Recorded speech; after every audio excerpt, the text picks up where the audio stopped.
Comrades, सगळा जो काय 2 दिवसाचा घाट घातला आपण, तो ऑर्गनायझेशन डोळ्यासमोर ठेवून घातलेला आहे. म्हणजे याचं मूळ उद्देश काय, तर ऑर्गनायझेशन स्ट्रेंथन झाली पाहिजे, ऑर्गनायझेशन मजबूत झाली पाहिजे. आणि ती कशी होणार, ती आपण कशी करायची, याच्यावर आपण थोडंसं अधिक खोलवर विचार केला पाहिजे असं मला वाटतं. ऑर्गनायझेशनचा पाया काय आहे? ऑर्गनायझेशनचा पाया आपले सभासद आहे. म्हणजे फर्स्ट अँड फॉरमोस्ट टास्क जर आपलं कुठलं असेल, तर आपण ऑल इंडिया बँक एम्प्लॉईज असोसिएशनची सभासद संख्या वाढवली पाहिजे. आपण नेहमी घोषणा देतो, जाम करेंगे, बैंक का पहिया जाम करेगा, कौन करेगा, हम करेंगे. अरे पण करणार कसे? दिवसेंदिवस नंबर कमी होतोय, संख्या घटते. एकूण क्लार्कची संख्या घटली, शिपाई आता रिक्रूटच होत नाहीत, स्वीपर केडरच अबॉलिश झालेला आहे आणि बँकेमध्ये जास्तीत जास्त काम सध्या आउटसोर्स केल्या जात आहे. एकीकडे सिक्युरिटी गार्ड आउटसोर्स आहेत, मग कॅशवॅन आउटसोर्स आहे, मग ड्रायव्हर आउटसोर्स आहेत. असं करत करत अनेक कामं आउटसोर्स झाली. त्याच्या जोडीला रूरल एरियामध्ये बँकिंग करस्पॉन्डंट सुरुवातीला आले, मग ते शहरात पण आले. ते रिसीट आणि पेमेंट करायला लागले, अटल पेन्शन, जनधन खाती आणि अशी अनेक कामं हळूहळू त्यांना दिल्या जायला लागली. मग रिकव्हरी एजंट आले, ते रिकव्हरीचं काम करायला लागले. मग डायरेक्ट सेल्स एजंट आले, ते काय नवीन proposal, scouting of new proposal ते करायला लागले. मध्येच अप्रेंटिसच्या जाहिराती चालू झाल्या.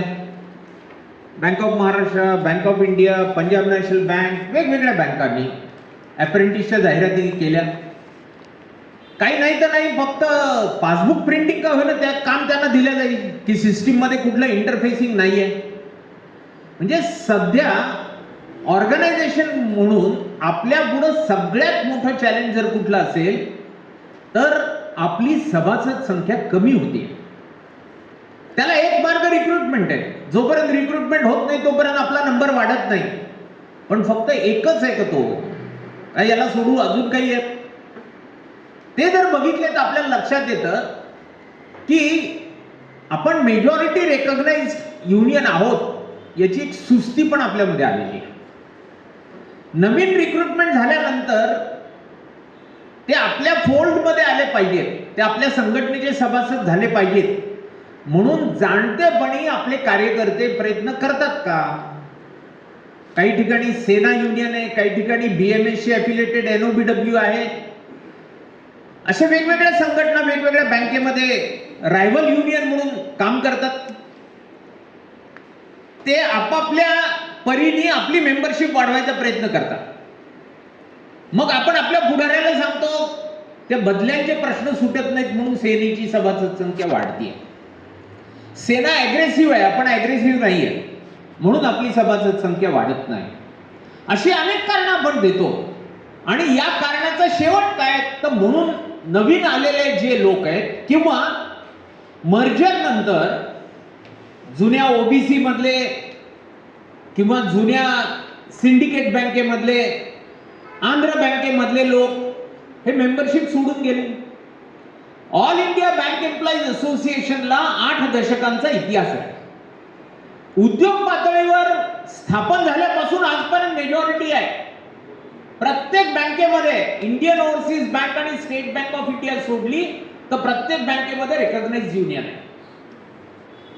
सर्व बायपटेटचे आर्किटेक्ट आपण, पेन्शन सेटलमेंट आपणच केलं. म्हणजे बँकिंग इंडस्ट्रीमध्ये जे जे काही चांगलं झालं त्या सगळ्याचे शिल्पकार आपण.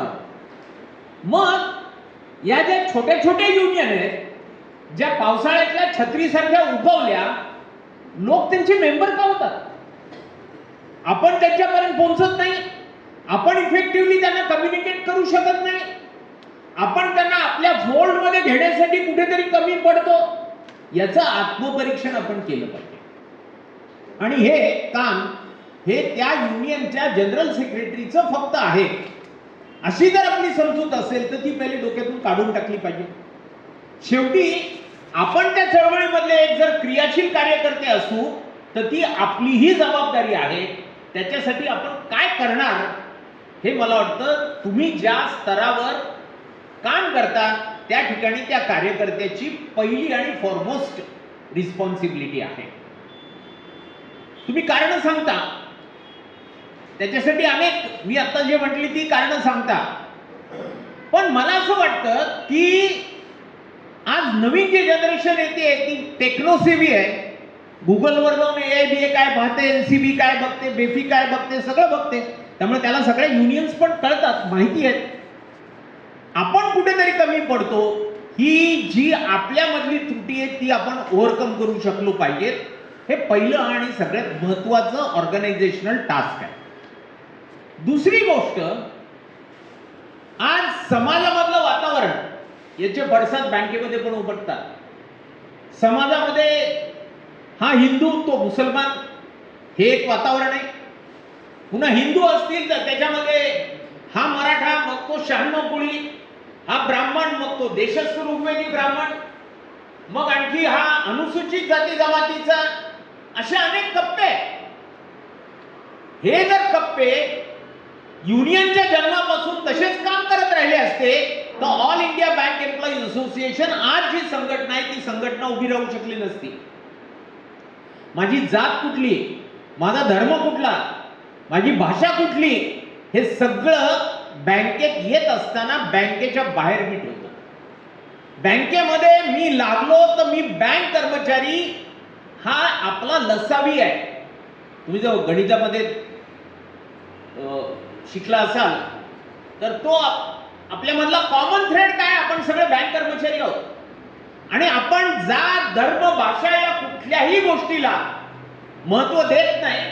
त्या सगळ्या गोष्टी बाजूला करून आपण युनाइट झालो. ट्रेड युनियन हा आपल्या सगळ्यांना युनाइट करणारा फोर्स आहे. इतर सर्व संघटना, सामाजिक किंवा वेगवेगळ्या संघटना या माणसाला डिवाइड करतात. ट्रेड युनियन मात्र माणसांना युनाइट करते. तर अशा या युनियनचे आपण भाग आहोत.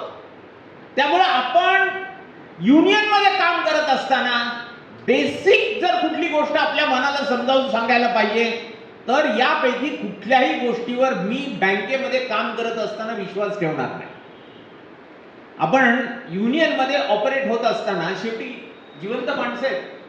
समाजामध्ये बाहेर जे घडतं त्याचे परिणाम आपल्यावर पण उमटतात, ते पडसाद आपल्यावर पण उमटतात. त्यामुळे त्या त्या ठिकाणी त्या त्या प्रवृत्ती डोकंवर काढत असतात. पुढारी मराठा असेल तर ब्राह्मण म्हणतो बघा त्याच्या त्याच्या जातीतल्या लोकांची कामं करतो. पुढारी ब्राह्मण असेल, मी मराठा असेल तर मी म्हणतो बघा त्याच्या त्याच्या जवळच्या लोकांची कामं करतो.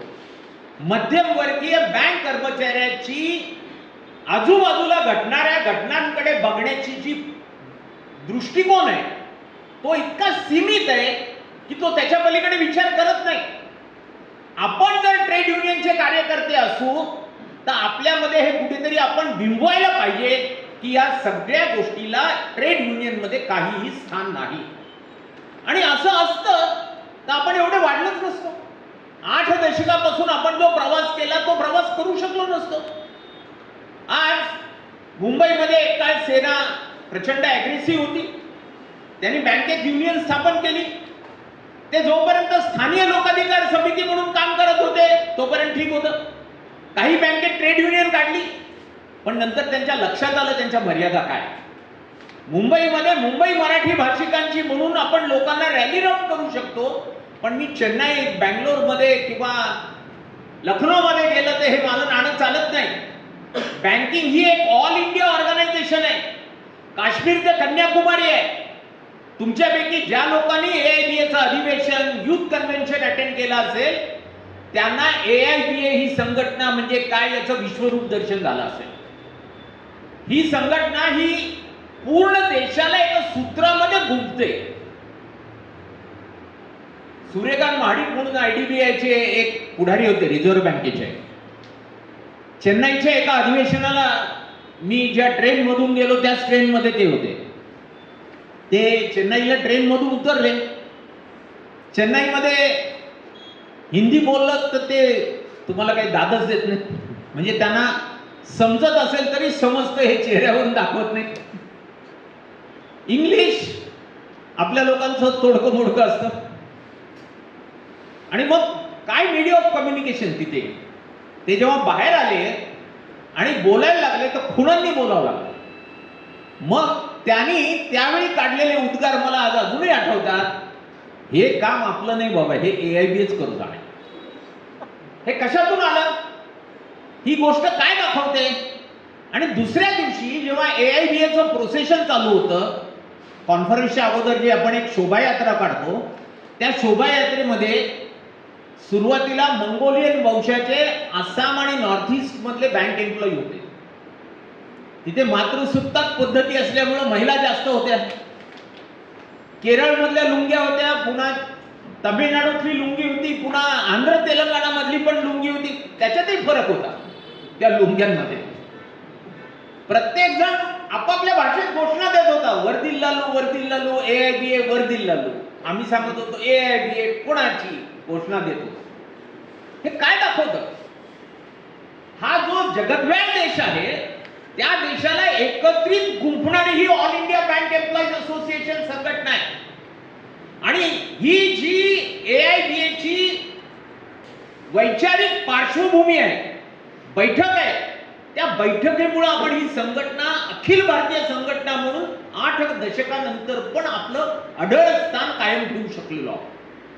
अनेक चढ आले, उतार आले. आता आज ज्या संघटना आहेत, United forum of bank unions मध्ये आपल्या उजव्या डाव्या बाजूला बसतात, या सगळ्या संघटना आपल्या पोटातून जन्मलेल्या आहेत. वेगवेगळ्या वेळी वेगवेगळ्या कारणास्तव त्यांनी काहीतरी कारण काढून त्या राजकीय पक्षाला वाटलं की आपली पण त्या बँक कर्मचाऱ्यांमध्ये काहीतरी ताकद असली पाहिजे, म्हणून त्यांनी आपल्या संघटना स्थापन केल्या. काँग्रेसला वाटलं, सेनेला वाटलं, RSS ला वाटलं किंवा CPM ला वाटलं, म्हणून त्यांनी आपल्या संघटना स्थापन केल्या. तर हे या संघटनेचं जे कॅरेक्टर आहे, ते character all India Bank employees असोसिएशनचे कार्यकर्ते म्हणून आपल्याला नीटपणे माहीत असलं पाहिजे. आपल्यावर वेगवेगळ्या वेळी वेगवेगळ्या पद्धतीचे अटॅक होतात. चीनचं युद्ध जेव्हा झालं तेव्हा AIBA कम्युनिस्टांची संघटना आहे आणि ही देशद्रोही संघटना आहे म्हणून असं एक वातावरण निर्माण केलं गेलं आणि त्यातून NOPW या संघटनेने जन्म घेतला. हा या वेगवेगळ्या संघटनांनी जन्म घेतलेला तो स्थळ काय वेळ कळालं तर कळतं काय कशा पद्धतीने केलं. आता ऑल इंडिया बँक एम्प्लॉईज असोसिएशनचा झेंडा आलाय, हे कम्युनिस्टांची युनियन आहे. हे कॉम्रेड शब्द वापरतात म्हणजे हे कम्युनिस्ट आहेत, हे ब्रँडिंग आपल्यावर केलं जातं. कम्युनिस्ट आहेत म्हणजे तुम्ही देशद्रोही आहेत, हे आपोआपच ओघाने पुढे बोलल्या जातं. आपण हे समजून घेतलं पाहिजे की कामाचे तास मर्यादित राहिले पाहिजे या प्रश्नावरून अमेरिकेमधल्या शिकागो शहरामध्ये जेव्हा कामगारांनी एक मोठा मोर्चा काढला त्यावेळी दमन यंत्रणा म्हणजे पोलिसांनी गोळीबार केला. त्या गोळीबारामध्ये जे कामगारांचं रक्त सांडलं त्या एका कामगारांनी आपला शर्ट फाडला, तो रक्तात बुडवला, एका काठीला जोडला आणि उंच हातात धरून सांगितला आजपासून हा झेंडा हा कामगारांचा झेंडा म्हणून ओळखला जाईल. आता याच्यात कुठं आलं कम्युनिस्ट? त्यावेळी कम्युनिस्ट पक्ष नव्हता, भारतात पण नव्हता. कम्युनिस्ट पक्षाने नंतर तो झेंडा घेतला. हा झेंडा किंवा कॉम्रेड या शब्दाचं डिक्शनरी मिनिंग काढून बघा. One who shares sacrifices and sufferings म्हणजे कॉम्रेड आहे. भावांनो आणि बहिणींनो म्हणालो तर भाऊ त्या शेतीच्या बांधावरचा प्रश्न थेट सुप्रीम कोर्टात घेऊन जातात. म्हणजे हा पट्टा माझा का तुझा याच्यावर जे भांडणं करतात ते थेट सुप्रीम कोर्टापर्यंत जातात. म्हणजे आपल्याला ट्रेड युनियन आपलं दुःख आणि वेदना शेअर करायला सांगते, म्हणून आपण कॉम्रेड म्हणतो. AIBAच्या चळवळीचा इतिहास आज ज्या पद्धतीने आपण घेतो, कन्झ्युमर लोन किती, हाऊसिंग लोन किती, माझा पगार किती, पण हा इतिहास नाहीये. इतिहास हा दुःख आणि वेदनेचा आहे. आता त्यांनी उदाहरण दिलं, कॉम्रेड परवानांचं दिलं. DP चड्डा, प्रभातकार हे बँक कर्मचारी हे डिसमिस झाल्यानंतर फुल टाइमर म्हणून ट्रेड युनियनचं काम करायचे आणि त्यांनी बँक कर्मचाऱ्यांना संघटित करणं हा एक ध्यास घेऊन काम केला. आपलं आयुष्य तर दिलं, पण त्याच्या पलीकडे जाऊन अतिशय प्रतिकूल परिस्थितीमध्ये झेंडा एबीएचा झेंडा उभा केला. म्हणून आज आपल्याला जे मिळतंय ते आपल्याला एन्जॉय करतो, याची जाणीव असली पाहिजे. हे आकाशातून नाही मिळालं, हे कोणीतरी लढलं, झगडलं, त्यातून या सगळ्या उपलब्धी मिळालेल्या आहेत. पण आजच्या जनरेशन मध्ये या इतिहासाला काही स्थान नाही. आजचं बोला, माझी बदली होती का नाही नागपूरला? 5 days वीक सांगतायत. किती वर्ष झाले? बायपाटेट मध्ये तोंडाला पानं पुसली. मागच्याही बायपाटेट मध्ये लिहिलं, याही बायपाटेट मध्ये लिहिलं, अजूनही 5 days वीक झाला नाही. काय उपयोग आहे त्याचा? तुम्ही सांगता सगळा इतिहास, पण मला वर्तमानाशी संबंध आहे. पण एक गोष्ट आपण लक्षात घेतली पाहिजे की जर ही आपली जनरेशन लढली नसती तर आज जे आपल्याला मिळतंय ते कदापि मिळालं नसतं. परवा बँक ऑफ महाराष्ट्राचे एक माजी चेअरमन, त्यांचं नाव डॉक्टर MV पटवर्धन, हे बँक ऑफ महाराष्ट्रामध्ये लेजर कीपर म्हणून लागले होते. त्यावेळी क्लार्कला लेजर कीपर म्हणायचे. आता जसं आपण कस्टमर सर्व्हिस असोसिएट हे नाव बदललं, पहिले लेजर कीपर होतं, मग ते क्लार्क झाले. लेजर कीपर म्हणून बँकेत लागले होते. ते बँकेतून रिटायर्ड झाले. ते बँकेचे चेअरमन अँड मॅनेजिंग डायरेक्टर म्हणून रिटायर झाले. हे 83व्या वर्षी रिटायर झाले. 1983 मध्ये रिटायर झाले. 83 नंतर आज 2024 आहे. त्यांचं वय वर्ष आता 95 आहे. परवा मी असं साईटवर काही केस लॉ हुडकत होतो, त्यावेळी MV Patwardhan versus bank of Maharashtra असे केसचा निकाल मला बघायला मिळाला. ते कोर्टात कशासाठी गेले होते की पेन्शन स्कीम 87 पासून लागू झाली. मी 83 रिटायर झालो, तर मला पण ती पेन्शन लागू करण्यात यावी अशी त्यांची भूमिका होती. चेअरमन रिटायर झालेले, वय वर्ष 96. मग मी ते लगेच तो केस लॉ आहे, तो केस लॉ माझ्या HRM GM ला पाठवला आणि त्याला म्हणलं, काय रे बाबा, बँकेच्या एका माजी चेअरमनला हायकोर्टामध्ये जाऊन मला मदत द्या ही याचना करावी लागते. हे त्या माणसासाठी भलं बुरं किती आहे माहित नाही, पण बँकेसाठी पण कुठेतरी दूषण देणार आहे की आपल्या बँकेच्या माजी चेअरमनला हायकोर्टात जावं लागतं. त्यांनी सांगितलं, तुळजापूरकर, त्या चेअरमनना ऑलरेडी बँकेच्या स्टाफ वेलफेअर फंडाला डेबिट टाकून दरमहा 50,000 रुपये आपण सध्या देतोय, पण त्यांना इक्वेलंट टू पेन्शन तो बेनिफिट पाहिजे होता.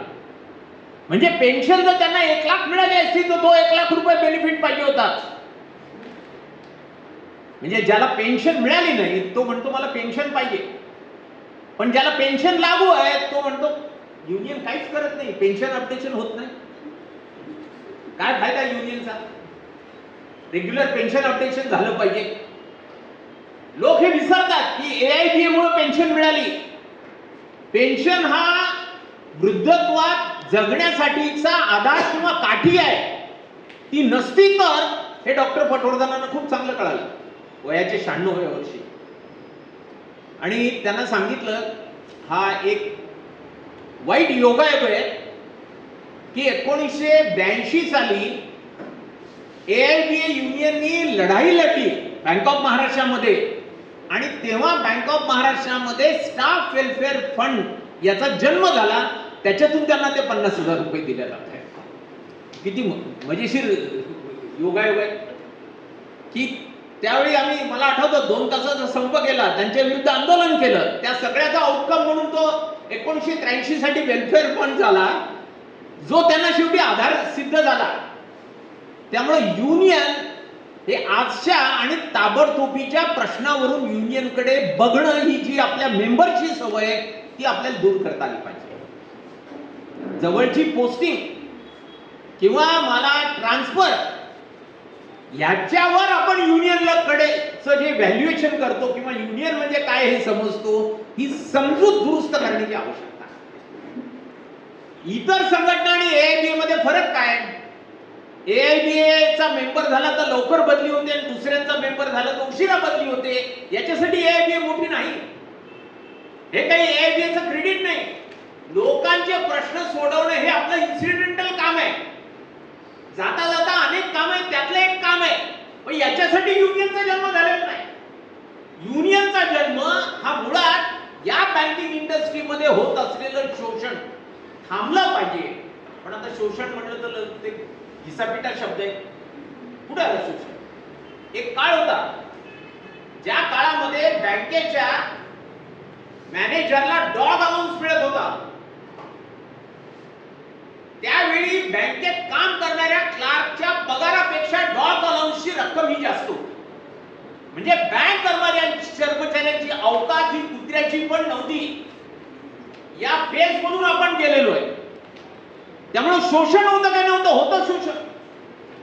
ते शोषण दूर करत आपण ऑल इंडिया बँक एम्प्लॉईज असोसिएशनला पुढे नेलेलं आहे. आणि आजही बँकिंग इंडस्ट्रीमध्ये शोषण आहे. संपलंय का ते? फॉर्म बदललेला आहे. त्याचा फॉर्म कसा बदललेला आहे? आज बँकिंग करस्पॉन्डंट आपल्या अवतीभोवती आहेत. काही अपवाद सोडले तर तपासून बघा त्यांना काय मिळतात. 5,000 7,000. त्यांची युनियन स्थापन करायचा प्रयत्न केला तर ते युनियनचे मेंबर होतात, वर्गणी देतात. पण त्यांच्यापैकी कुणाला म्हटलं तुम्ही पुढारी होता का? साहेब तेवढं सोडून बोला. जर माझ्या त्या कॉर्पोरेट एजन्सीला कळालं की मी युनियनचा मेंबर झालोय, उद्यापासून मला ते बॅन करतील आणि काढून टाकतील. ही आज बँकिंग करस्पॉन्डंटची युनियन बांधत येत असताना अडचण आहे. जेवढे आउटसोर्स्ड आणि कॉन्ट्रॅक्च्युअल एम्प्लॉईज आहेत त्या सगळ्यांना संघटित करायचं म्हणून आम्ही काही प्रयत्न करतो. काय अडचण आहे त्याच्यामध्ये? हीच अडचण आहे. युनियनचे मेंबर झाले की त्यांना काढून टाकणार. मग अशा लोकांना ऑर्गनाइज करण्यामध्ये आपण पुढाकार घेतला पाहिजे.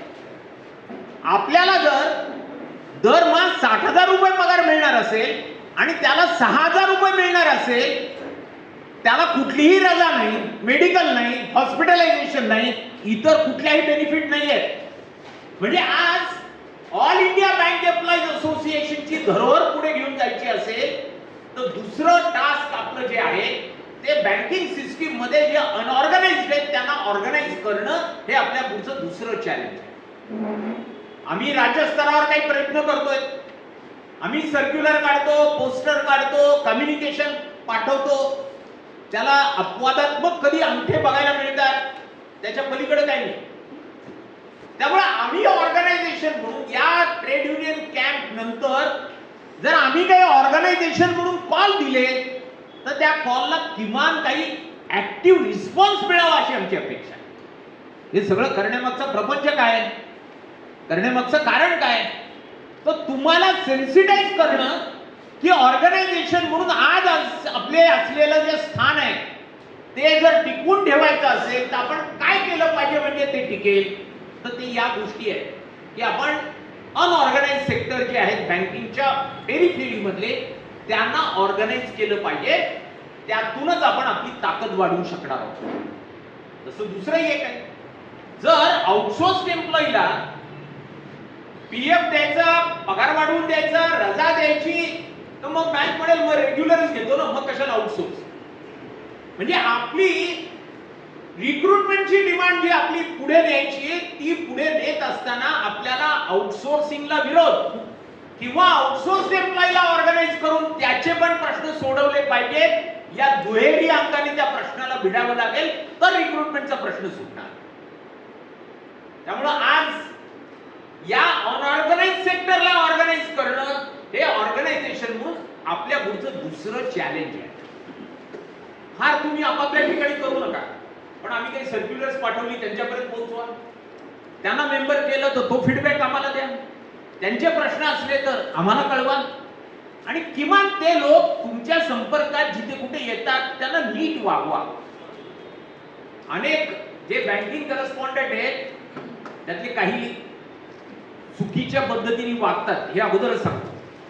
पण ते आले तर त्यांची कॅश रिसीव्ह करणं, त्यांना कॅश पेमेंट करणं, त्यांना थोडंसं ऐकून घेणं, अटेंड करणं एवढं तर करायला हरकत नाही. ते आपण आहेत त्या ठिकाणी करू शकायला पाहिजे. ती एक दुसरी अपेक्षा आहे. तिसरी गोष्ट, काल मी बोलत असताना जे म्हटलं की आपल्या मेंबर्सची इन्व्हॉल्वमेंट आपण कशी वाढवणार, हा सगळ्यात मोठा $1,000,000 क्वेश्चन आहे. हा पुढारी म्हणून आमच्या पुढे आहे, तुम्ही ज्या ठिकाणी काम करतात त्या ठिकाणी तुमच्या पुढे पण आहे. How to overcome it. त्यांचं भावविश्व आणि आपलं भावविश्व याच्यामध्ये असलेलं अंतर हे कसं कव्हर करायचं किंवा कसं क्रॉस करायचं, हे तुम्ही ज्या लेवलला काम करता त्याच लेवलला तो फीडबॅक तुम्ही देऊ शकला पाहिजे. म्हणजे आमच्या सुमित नंबियांनी सांगितले की आपण नेहमी भाषण देतो, काय काय जाड जाड जाड शब्दामध्ये बोलतो, हे पुरे करा. आता आपण काहीतरी वेगळं केलं पाहिजे. वेगळं केलं म्हणजे काय केलं पाहिजे? स्पोर्ट्स डे आम्ही सेलिब्रेट केला. त्या स्पोर्ट्स डे च्या निमित्ताने भरपूर कार्यक्रम घेतले आणि सुमित नंबियारची अशी अपेक्षा होती की हे घेतल्याबरोबर लोक आपल्याशी जोडल्या जातील आणि बघा ऑर्गनायझेशन कशी लाईव्ह आणि व्हायब्रंट होईल. पण दुर्दैवाने काल आणि आजच्या या ट्रेड युनियन कॅम्प मध्ये खुद्द मुंबई महानगरातले फार कमी लोक आहेत. ते कुणीच नाही, त्याच्यातला भाग नाही, पण फार कमी आहेत. म्हणजे त्याचं जे अंडरस्टँडिंग होतं ते काय लागू नाही पडलं. हे असं का होतं? काल औरंगाबादच्या एका मुलीने सांगितलं की आम्ही युनियन मध्ये पहिले कामच नाही करायचो, आमच्या बदल्या केल्या, मग युनियन आठवली आणि मग युनियन केल्यानंतर आम्हाला लक्षात आलं की युनियन शिवाय आपल्याला काही धारा नाहीये, आपण युनियनाइज राहणं आणि ऍक्टिव्ह होणंही महत्वाचं आहे. याचा अर्थ मुंबईतल्या लोकांचे पण अशा पालघरमध्ये, ठाण्यामध्ये किंवा पनवेलमध्ये पलीकडे बदल्या करणं हा त्याचा उपाय का? कुठेतरी आपण मेंबरशी आपला डायलॉग वाढवायला पाहिजे आणि त्यांना युनियन ही तुझ्या आयुष्यात कशी महत्वाची हे सांगितलं पाहिजे. आता लेडीजची इन्व्हॉल्वमेंट आज पण बघा, एकूण बँक एम्प्लॉईज मधलं लेडीजचं पर्सेंटेज आणि इथे उपस्थित असलेल्या लेडीजचं पर्सेंटेज त्याच्यात किती फरक आहे? येत नाही. कारण काय? समजून घेतली पाहिजेत आपण आणि त्यांना इथपर्यंत येण्यासाठी प्रवृत्त करण्यासाठी युनियननी काय केलं पाहिजे? बदल्या उलट्या सुलट्या करणं हे काही उपाय नाही त्याच्यावरचा, पण कुठेतरी त्यांना हे भान देण्याची आवश्यकता आहे. त्यांच्या नवऱ्याला त्यांची नोकरी पाहिजे, पुन्हा आपली बायको सोयीस्कर घराच्या जवळ तिला पोस्टिंग मिळाली पाहिजे. पण जॉब सिक्युरिटी आणि कन्व्हिनियन्स ज्या युनियनमुळे मिळतो त्या युनियनच्या मीटिंगला जर ती लेडी एम्प्लॉई जायला लागली तर ते सांगतील कुणी सांगितलं तुला हे उपराटे धंदे करायचे, पैस घरी, काही आवश्यकता नाही युनियनच्या कार्यक्रमाला जायची. कुठेतरी आपण लेडी एम्प्लॉईचं पण सेन्सिटायझेशन केलं पाहिजे. जॉब सिक्युरिटी युनियनमुळे आहे, आज जो कम्फर्ट लेवल आहे तो युनियनमुळे आहे. मग ज्याच्यामुळे मिळतो त्याला स्ट्रेंथन करणे ही माझी जबाबदारी आहे, नाही तर अल्टिमेटली त्याच्यामुळे मीच वीक होणार आहे. युनियन वीक म्हणजे काय? मी स्वतःच्या पायावर दगड मारून घेतोय. ही एक भावना आपण निर्माण करू शकलो पाहिजे. हे सेन्सिटायझेशन आपल्या मेंबरशिपचं कसं करायचं याच्यावर आपण कार्यकर्ते म्हणून तुम्ही ज्या स्तरावर काम करता तिथे अधिक गंभीरपणे विचार केला पाहिजे. चौथी गोष्ट, आपल्या मेंबरचा एकूण जगण्याकडे किंवा युनियनकडे बघण्याचा दृष्टिकोन कसा आहे? आता आम्ही कॉल देतो की ते मेमोरंडम आहेत, सह्या करून आपल्याला प्राईम मिनिस्टरला द्यायचे, फायनान्स मिनिस्टरला द्यायचे. एक तर पाकिटच उघडून कोणी बघत नाही.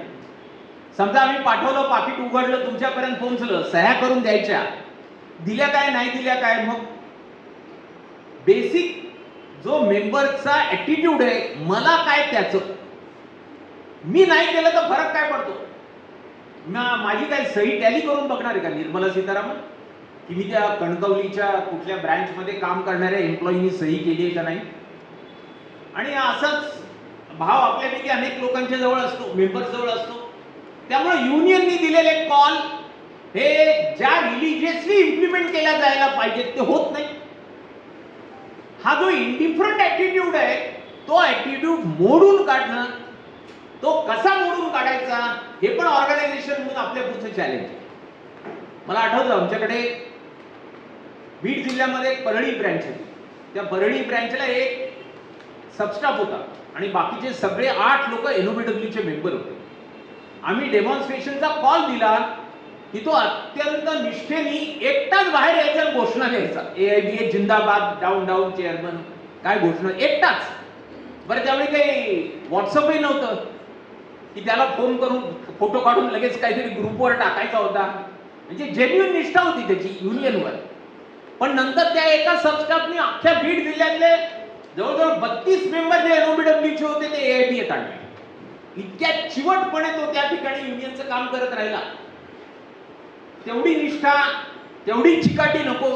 पण आज दिलेले युनियनचे कॉल आपण इम्प्लिमेंट करणं उसळसूळ, स्वतःला कुठेतरी अर्ज वाटली पाहिजे, आतून वाटलं पाहिजे की ही मी केलं पाहिजे. ही भावना मेंबर्स मध्ये आपण निर्माण करू शकलो पाहिजे. नाहीतर वरून काहीतरी आदेश आला म्हणून ते इम्प्लिमेंट करायचं. ही ऑर्गनायझेशन लाईव्ह असत नाही आणि ती फार काळ टिकत पण नाही. त्यामुळे हा लाईव्हलीनेस आणि व्हायब्रन्सी आपण ऑर्गनायझेशन मध्ये कशी क्रिएट करायची, तयार करायची, याच्यासाठी तुम्ही ज्या स्तरावर काम करताय त्या कार्यकर्त्यांच्या वरची ही जबाबदारी आहे. कालपासून ते अनेक गोष्टी सांगतात तुम्हाला, बेसिक काय, DA काय, HRA काय, डिफेन्स रिप्रेझेंटेटिव्ह काय, किंवा आणखी वेगवेगळ्या गोष्टी सांगितल्या. बँकिंग बद्दल खूप काही सांगितलं.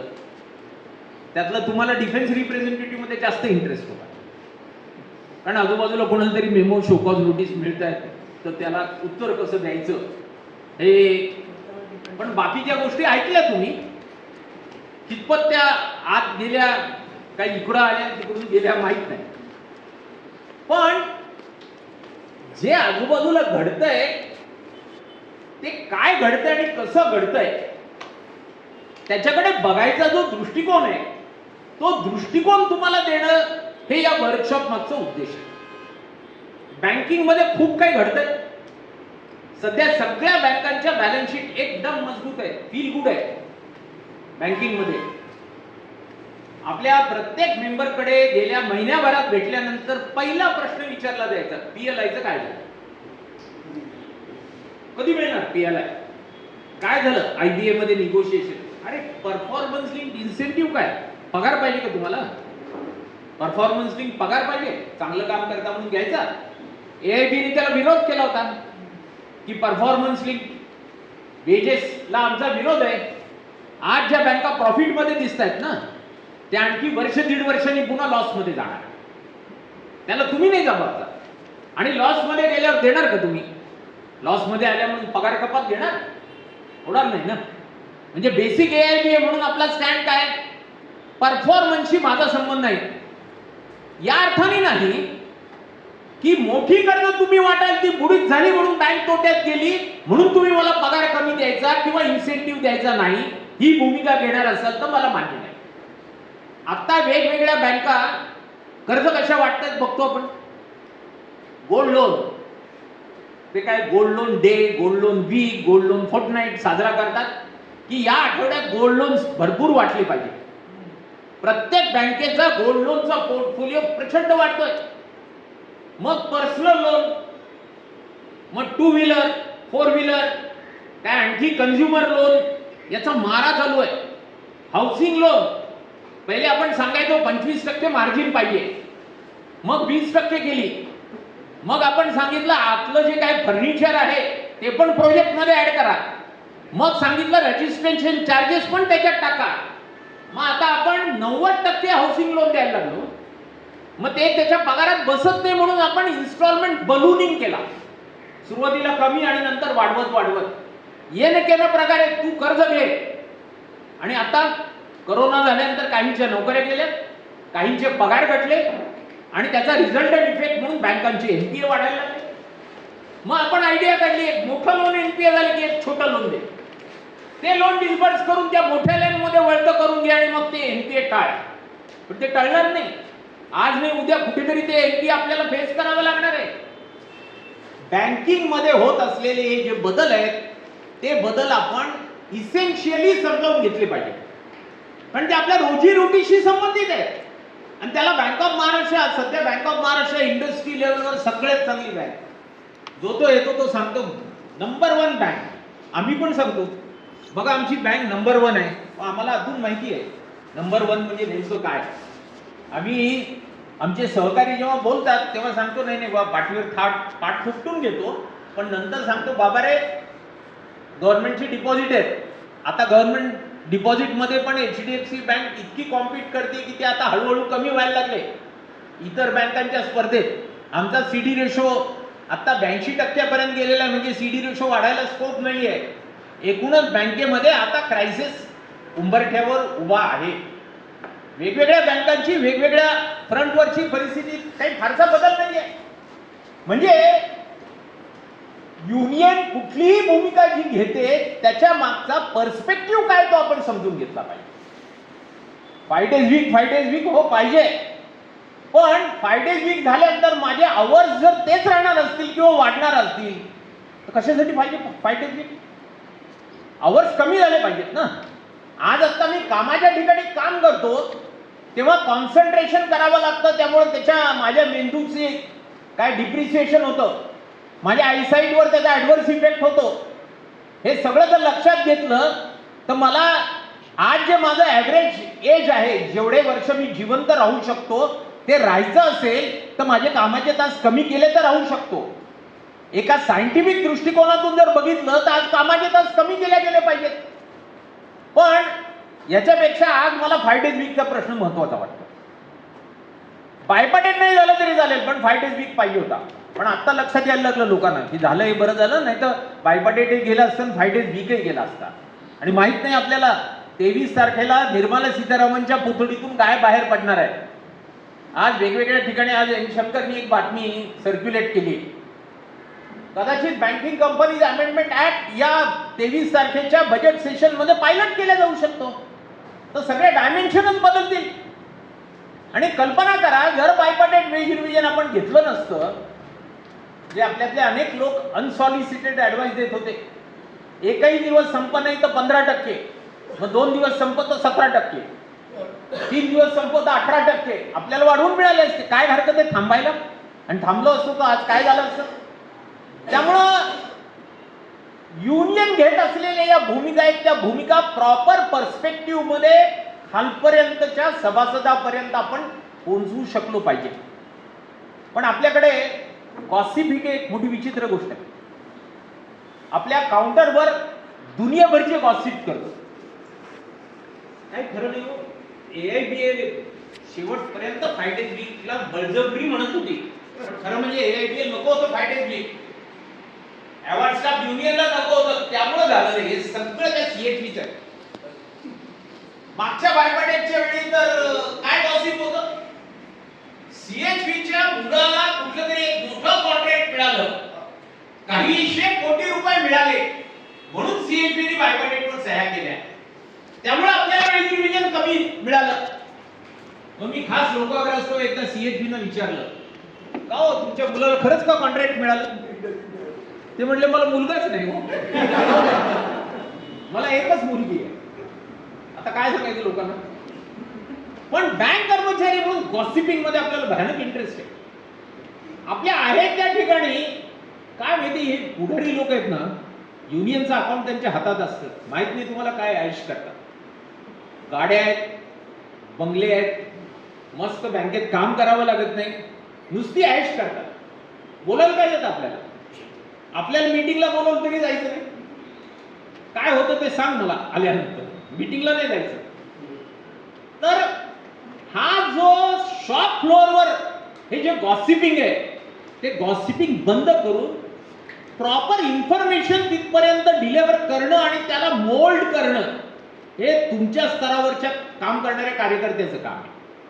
आम्ही कोल्हापूरला, सांगलीला, लातूरला महिन्यातून काय 6 महिन्यातून एकदा जातो, काही काही ठिकाणी वर्ष 2 वर्षातून पण एकदा जातो. तुम्ही रोज त्या लोकांशी बोलता, त्यामुळे तुम्ही त्यांना इन्फ्लुएन्स करू शकला पाहिजे आणि त्यांचं ओपिनियन बिल्डिंगचं काम तुम्ही केलं पाहिजे. तसं तुम्ही जे काम करणारे कार्यकर्ते तेही आम्हाला प्रॉपर फीडबॅक देऊ शकले पाहिजे. आज ग्राउंड लेवलला बँकिंग काय होतंय हे समजलं पाहिजे. परवा मी स्टेट लेवल बँकर्स कमिटीचा जो रिपोर्ट आहे, तो रिपोर्ट नवीन वर्षाचा जो अॅन्युअल क्रेडिट प्लॅन होता तो काढून बघितला. त्या अॅन्युअल क्रेडिट प्लॅन मध्ये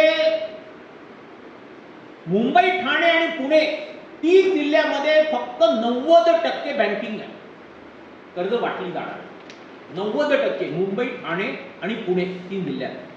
मराठवाड्यातल्या 8 जिल्ह्याच्या तुलनेत विदर्भातल्या 11 जिल्ह्याच्या तुलनेमध्ये पुणे जिल्ह्याचं बँकिंग मोठं आहे. म्हणजे आज मराठवाडा मागास आहे, विदर्भ मागास आहे, तिथले शेतकरी आत्महत्या करतायत. हे सगळ्याची कारणं ही रिजनल इम्बॅलन्स इन बँकिंग मध्ये आहे. मजेशीर गोष्ट म्हणजे त्यातलं ऍग्रिकल्चर जे क्रेडिट आहे त्याची बेरीज केली तर असं दिसतं की आज महाराष्ट्रामध्ये हायएस्ट ऍग्रिकल्चर क्रेडिट मुंबई सिटीमध्ये आहे. सुईच्या टोकावर बसेल एवढी माती पण नाही मुंबईमध्ये. तुम्ही फिरताय, एक तर सिमेंटचे रस्ते किंवा पाणी आहे, याच्या पलीकडे काही दिसतंय, पण इथे हायएस्ट ऍग्रिकल्चर लेंडिंग आहे. आता बँक कर्मचारी संघटनेचा कार्यकर्ता म्हणून ही जी मला माहिती आहे ती इतर कुणाला नाही आहे. ही माहिती मी मीडियामधल्या काही लोकांना शेअर केली, ताबडतोब फ्रंट पेज बातम्या लावल्या त्यांनी आपापल्या पेपरच्या. आता हा फीडबॅक हा त्या रिपोर्ट मधून मिळाला, पण तुम्ही ग्राउंड लेवलला जिथे काम करता तिथे काय घडतंय याचा फीडबॅक आम्हाला मिळाला पाहिजे. आता आमचा अनुभव असा आहे की बँकेला, कुठल्याही बँकेला पीक कर्जच वाटायचं नाही. या सगळ्या बँका पीक कर्ज न वाटता को लेंडिंग मेथडनी कर्ज वाटतायत. नॉन बँकिंग फायनान्शियल इन्स्टिट्यूशनच्या माध्यमातून कर्ज वाटतायत. त्या डायरेक्ट शेतकऱ्याला कर्ज वाटत नाही. शेतकऱ्याला जर बँकेने 2.5 लाखापर्यंत कर्ज वाटलं तर 0% व्याजदर आहे. 2.5 लाखाच्या वर असेल तर 6% आहे. पण जर त्यांनी एनबीएफसी कडून कर्ज घेतलं तर त्याला 12-18% व्याजदर लावला जातो आणि अल्टिमेटली पाऊस, वारा, ऊन, या कीड याच्यानंतर शेवटी त्याचा शेवट आत्महत्येमध्ये होतो. हा फीडबॅक ग्राउंड लेवलवरून आम्हाला मिळाला पाहिजे.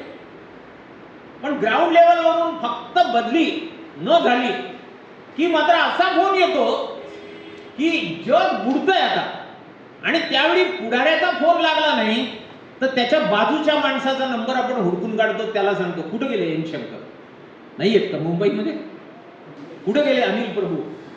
म्हणजे ते आम्हाला सांगून कसे गेले नाही की आविर्भावामध्ये तुम्ही विचार. आणि आम्ही पाताळात गेलो तर शोधून काढता, पण एरवी आपल्या आजूबाजूला काय घडतंय याचा फीडबॅक देण्यासाठी उसासून तुम्ही संपर्क साधता आणि आम्हाला काय फीडबॅक देता असं होत नाही. ते झालं पाहिजे. हा फीडबॅक आमच्यापर्यंत पोहोचला पाहिजे. कारण शेवटी आम्ही राज्य पातळीवर काम करणारे कार्यकर्ते ज्या भूमिका घेतो त्या भूमिका तुमच्या फीडबॅकवर अवलंबून आहे. आम्ही आमच्या डोक्यातून काहीतरी सुचलं म्हणून करायला गेलो तर आम्ही घसरून पडू, फसगत होईल आमची. तो फीडबॅक तुमच्याकडून मिळाला पाहिजे. परवा आपली स्टेट फेडरेशनची जनरल काउन्सिल मीटिंग झाली. त्या मीटिंग मध्ये 19 जुलै बँक राष्ट्रीयकरण दिवसाच्या निमित्ताने काही आपण उपक्रम हाती घेतले पाहिजेत असं ठरवलं. काय घेतले पाहिजेत त्याचा सम अँड सबस्टन्स असा होता की बँक कर्मचारी संघटना म्हणून आपण कुठल्याही प्रश्नावर लढायला लागलो तर त्या लढाईमध्ये सामान्य माणूस जोपर्यंत आपल्या बाजूने उभा राहत नाही तोपर्यंत आपले प्रश्न घसाच लागू शकत नाही. आणि हा सामान्य माणूस आपल्या बाजूने कसा उभा राहील याच्यासाठी आपण काय केलं पाहिजे ह्याच्या सूचना आम्ही तुमच्याकडून मागवल्या होत्या. आता सामान्य माणूस आपल्याकडे कसा बघतो, तो बघतो महिन्यातले 12 दिवस सुट्टी आहे, काउंटरवर कुणी नसतं, असले तर पासबुक प्रिंटिंग करून दिलं की ते गोल गोल फिरत राहतं, किंवा आता ते जीपे झाल्यानंतर तर एक माणूस पहिला उभा राहिला की 15 पानं त्याची पासबुक प्रिंट करून देईपर्यंत मागे रांग लागलेली असते. त्यामुळे बँकेतले लोक सर्व्हिस चांगली देत नाहीत ही आपली प्रतिमा आहे.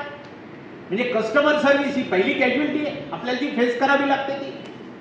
दुसरं की कर्ज वेळेवर मिळत नाही. आज सकाळी आपण AI किंवा काय रोबोट वगैरे सगळी दुनिया ऐकली. आज बँकेमध्ये प्रॉब्लेम काउंटरच्या सर्व्हिसचा नाही, डिसिजन घेण्याचा. प्रपोजल ब्रँच वरून झोनल ऑफिसकडे पाठवलं तर ते इतके दिवस तिथे गटांगळ्या खात बसतं, त्याचा निर्णय उशिरा येतो म्हणून आपले कस्टमर आपल्यावर नाराज आहे. पण शेवटी त्याचा बग आहे, तो ब्लेम आहे, तो ब्लेम आपल्याला रिसीव्ह करायला लागतो. मग तिथं काहीतरी AI किंवा रोबोट वापरा की ज्याच्यामुळे डिसिजन लवकर घेतल्या जातील. AIBAच्या कॉन्फरन्सच्या आदल्या दिवशी आपण एका पुस्तकाचं प्रकाशन केलं आर बंदोपाध्यायांचं. त्यावेळी बंदोपाध्याय शेवटी बोलत असताना म्हटले, भारतासारखा देश जिथे मोठ्या प्रमाणावर मोठ्या संख्येने लेबर अवेलेबल आहे, अशा ठिकाणी जर टेक्नॉलॉजी आणायची असेल तर ती डिसिजन मेकिंग प्रोसेस मध्ये आणायला पाहिजे, की निर्णय लोक घेत नाही. आपला मॅनेजर असो, काय सांगतो आपण, कन्करंट ऑडिट चालू आहे, स्टॉक ऑडिट चालू आहे, मग इन्कम अँड एक्सपेंडिचर ऑडिट चालू आहे, मग ते आता क्वार्टरली काही ब्रँचेस मधलं काय रिव्ह्यू होतो ते चालू आहे, वर्षभर आपले ते इन्स्पेक्शन ऑडिटच चालू आहे. त्यामुळे त्याला एखादं प्रपोजल करायचं नसेल तर तो कायम एकच कारण देतो, इन्स्पेक्शन चालू आहे, ऑडिट चालू आहे. नाही तर वर बोला, ते म्हणाले तर मी प्रपोजल घेतो. हे आपल्या मॅनेजरची उत्तर आहेत. तर हे ज्या काही आज ग्राउंड लेवलला घडत असलेल्या घटना आहेत किंवा जो फीडबॅक आहे, त्यातून बँकेच्या पॉलिसीज काय बदलल्या पाहिजेत, कशा बदलल्या पाहिजेत, त्याची दिशा काय असली पाहिजे, हा मुद्दा घेऊन आपण ऑर्गनायझेशन म्हणून पुढे जाऊ शकतो. तो फीडबॅक तुमच्याकडून येणाऱ्या दिवसामध्ये मिळावा अशी एक अपेक्षा आहे. लोकांना ऍक्टिव्ह कसं करायचं, काय कार्यक्रम घेतले पाहिजेत. आपण आता सांगितलं की 19 जुलैच्या निमित्ताने आपण असं करूया की आता पण मी तुम्हाला ग्रुपवर मला वाटतं एक पत्र पाठवलं की औरंगाबाद म्युनिसिपल कॉर्पोरेशनला आम्ही एक पत्र दिलं आणि त्यांना सांगितलं की तुमची एक बाग आम्हाला अॅन्युअल मेंटेनन्स चालवायसाठी द्या. त्या बागेमध्ये आम्ही वर्किंग एम्प्लॉई आणि रिटायर्ड एम्प्लॉई, कारण रिटायर्ड एम्प्लॉई सध्या काम काहीच नाही, फक्त युनियनला दोष न देत बसतात हॉस्पिटलायझेशन आणि पेन्शन अपडेशन करून. तर रिटायर्ड लोक आणि वर्किंग एम्प्लॉई आम्ही आठवड्यातले एक दिवस जर श्रमदान करून त्या बागेमध्ये काही करायचं ठरवलं तर आम्ही इन्व्हॉल्व्ह होऊ शकतो. सकाळी 4 तास जाऊन काम करायला काही प्रॉब्लेम नाही. तसं त्या बागेमध्ये फायनान्शियल इन्क्लुजनचं म्हणजे आर्थिक साक्षरतेचं जे पोस्टर एक्झिबिशन आहे, त्या एक्झिबिशनच्या 40 स्लाइड्स आम्ही त्या बागेमध्ये लावू.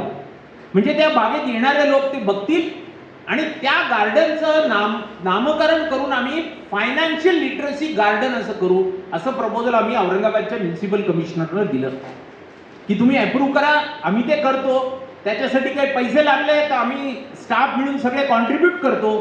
पण अशी एक गार्डन आपण फायनान्शियल लिटरसी गार्डन म्हणून ट्रान्सलेट करूया. असं आपण आणखी कुठे महाराष्ट्रामध्ये करू शकतो, असे काही उपक्रम आपण घेतले पाहिजेत. आपण असा कॉल दिला होता की प्रत्येक ब्रँचनी एक झाड जगवावं. फार मोठं नाहीये, एक झाड जगवणं त्याला काय लागतं, एक रोप ते 20 रुपयाला 25 रुपयाला 50 रुपयाला मिळत असेल आणि ते जगवायचं असेल तर ब्रँचमध्ये एक कुंडी आणून तिथे लावू शकतो किंवा ब्रँच प्रिमायसेस असेल स्वतःची तर तिथे आपण लावू शकतो.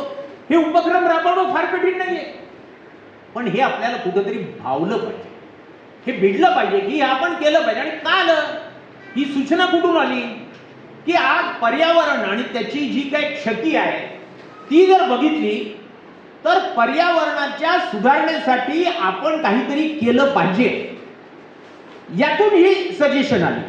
मग ती इम्प्लिमेंट करण्यासाठी आपण काय करू शकतो, त्याच्यावर तुम्ही ज्या ठिकाणी काम करता त्या ठिकाणी तुम्ही काय करू शकता हा फीडबॅक तुम्ही आम्हाला देऊ शकला पाहिजे.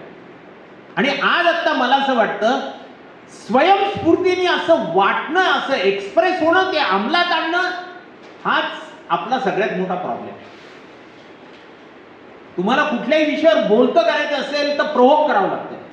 नॉर्मल कोर्समध्ये एखादा विषय दिला तुम्ही बोला म्हणलं तर बोलतच नाही, पहिले आप करता. म्हणजे मध्यमवर्गीय माणसाचं हे एक व्यवच्छेदक लक्षण आहे की जोपर्यंत टकमक टोकावर उभं करून तू आता जर भूमिका नाही घेतलीस तर तू त्या खोल गर्तेत जाऊन मरशील हे सांगत नाही तोपर्यंत भूमिका घेत नाही. तर आपण भूमिका घ्यायला शिकलं पाहिजे ना, ठामपणे आपल्या भूमिकेवर उभं राहायला पाहिजे. तर मला असं वाटतं तुम्ही चळवळीत काम करणारे जे कार्यकर्ते तिथे स्वयंस्फूर्तीने विचार करायला शिका.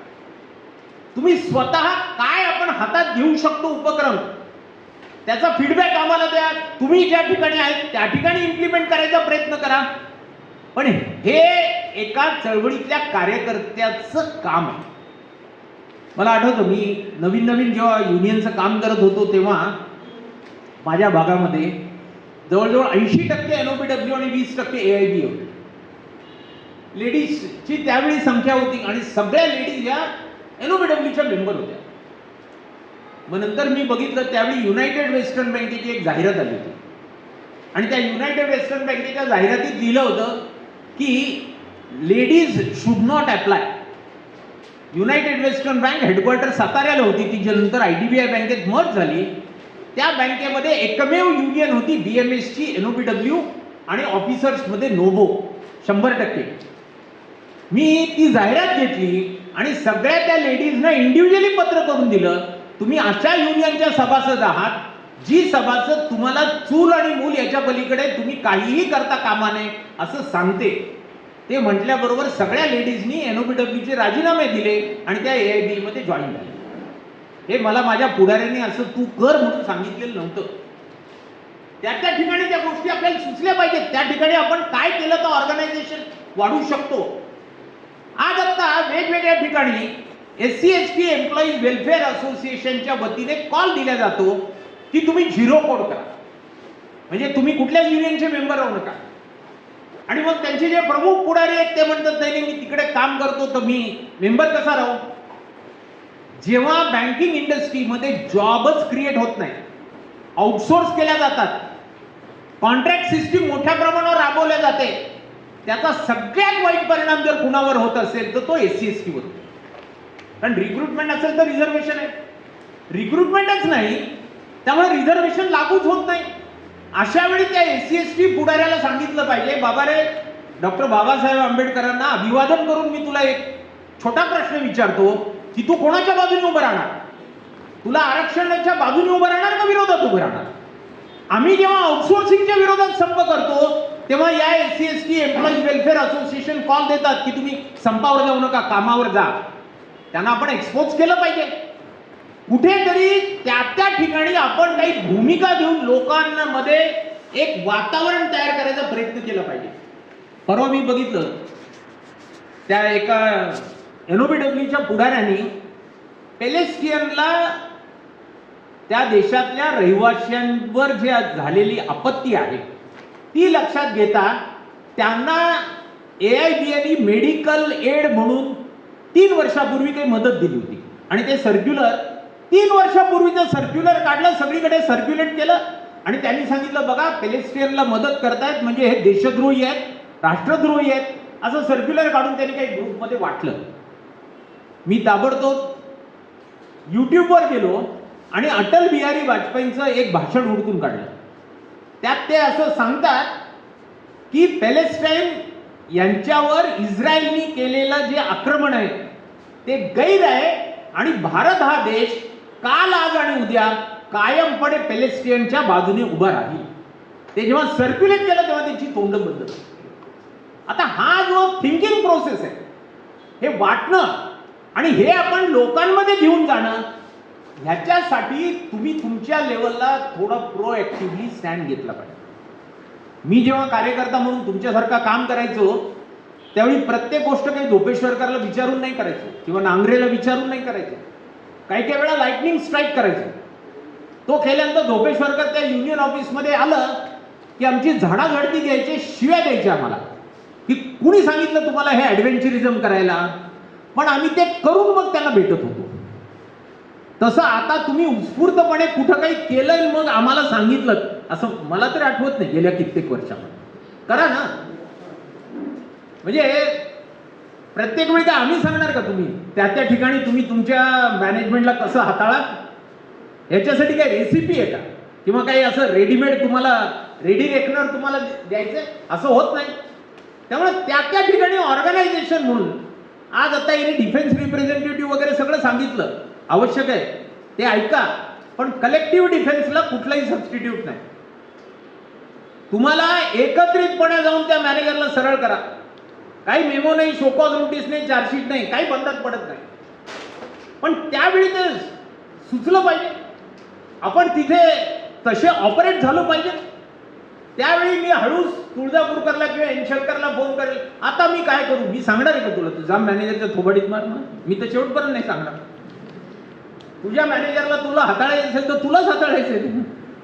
त्यामुळं ती उत्स्फूर्तता तुमच्याजवळ पाहिजे. याचा अर्थ तुम्ही उद्या जाऊन लगेच मॅनेजरला थोबडीत नका मारायला. काल तुळजापूरकर असं म्हणाले, याचा अर्थ उद्या जाऊन लगेच ब्रँच मॅनेजरला मारा असं नाही म्हणणार. त्यामुळं ही उत्स्फूर्तता तुमच्यात येऊ द्या. आणि ऑल इंडिया बँक एम्प्लॉईज असोसिएशनचे तुम्ही मेंबर आहात म्हणजे एका ट्रेड युनियनची मुवमेंट नाही, मेंबर नाही, तुम्ही एका चळवळीचा भाग आहे. ज्या चळवळीला 90 वर्षाचा इतिहास आहे, त्या चळवळीचा एक ग्लोरियस हिस्ट्री आहे, प्रचंड मोठी समृद्ध इतिहास असलेली ही धरोहर आहे. ती आपल्याला पुढे घेऊन जायची आहे. ती अधिक सक्षमपणे कशी घेऊन जायची याच्यासाठी तुम्हाला काही नॉलेज, इन्फॉर्मेशन किंवा स्किल्स पाहिजे असले तर स्किल आम्ही द्यायला तयार आहोत. ती अवेलेबल करून घ्या. पण AIBAचा झेंडा आज जो आहे तो अधिक समृद्धपणे पुढे न्यायचा प्रयत्न करा. आज स्टेट बँक ऑफ इंडियामध्ये आपली मेंबरशिप कमी आहे, कारण स्टेट बँक ऑफ इंडिया समुद्र आहे, NCB आहे. पण सगळ्यात वाईट हाल आहे स्टेट बँकेतल्या एम्प्लॉईची आहे. तुम्ही जर स्टेट बँकेतल्या लोकांशी बोलला तर कळेल. तर आपण महाराष्ट्रामध्ये त्यांच्या ब्रँचेसमध्ये जाऊन थोडं स्प्रेडवर्क केलं, काही मेंबरशिप मिळेल. AIBAचं युनिट आहे. मग लोक म्हणतात का तिथे 3 लाख लोक आहेत, 3 लाख लोकांमध्ये AIBAची मेंबरशिप असून किती 5,000, काय त्याचा काही उपयोग नाही. परवा मी प्रायव्हेट सेक्टर बँकांच्या युनियनची एक मीटिंग बंगलोरला झाली, त्या मीटिंगला गेलो होतो. त्या मीटिंगमध्ये HDFC बँकेमधले 1,000 सभासद होते. कितीमध्ये 1,000 होते ते? 3 लाखामध्ये 1,000 होते. कोणीही मेंबरशिप सोडून गेलं नाही. ते म्हणाले आम्ही एवढी कॉलर टाईट आहे आमच्या बँकेमध्ये की मॅनेजमेंट त्या 2,99,000 लोकांना घाबरत नाही, पण आम्हाला 1,000 लोकांना घाबरते, कारण आम्ही AIBAचे मेंबर आहोत. ते तेवढे युनियनाइज्ड आहेत. ते कुठून आले? त्या बँकेमध्ये काही युनियन नव्हती. लॉर्ड कृष्णा बँक ही सेंच्युरियन बँकेत मर्ज झाली. मग सेंच्युरियन बँक ऑफ पंजाबमध्ये मर्ज झाली. मग सेंच्युरियन बँक ऑफ पंजाब ही त्या HDFC बँकेत मर्ज झाली. ज्या लॉर्ड कृष्णा बँकेमध्ये तिथल्या एम्प्लॉईजनी एक काळ 75 दिवसाचा बेमुदत संप करून दाखवला होता. म्हणजे काय लढण्याची क्षमता आहे त्यांची. 3 लाखामध्ये आज 1,000 शाबूत आहेत. तेच वैश्य बँक ING बँकेत मर्ज झाली, ING वैश्य झाली. नंतर ती बँक कोटक महिंद्रा बँकेमध्ये मर्ज झाली. पण आज त्या कोटक महिंद्रा बँकेमध्ये AIBAचा झेंडा घेऊन जे 400-450 सभासद आहेत ठामपणे उभे आहेत. म्हणजे नंबर फक्त नाही, तर तुम्ही जिथे काम करता तिथे तुम्ही AIBAचे सभासद म्हणजे काय आहात याचं भान ठेवा आणि अधिक सशक्तपणे पुढे नेण्याची जबाबदारी आपल्यावर आहे. यासाठी तुम्हाला जे जे शक्य आहे ते आपापल्या ठिकाणी करा.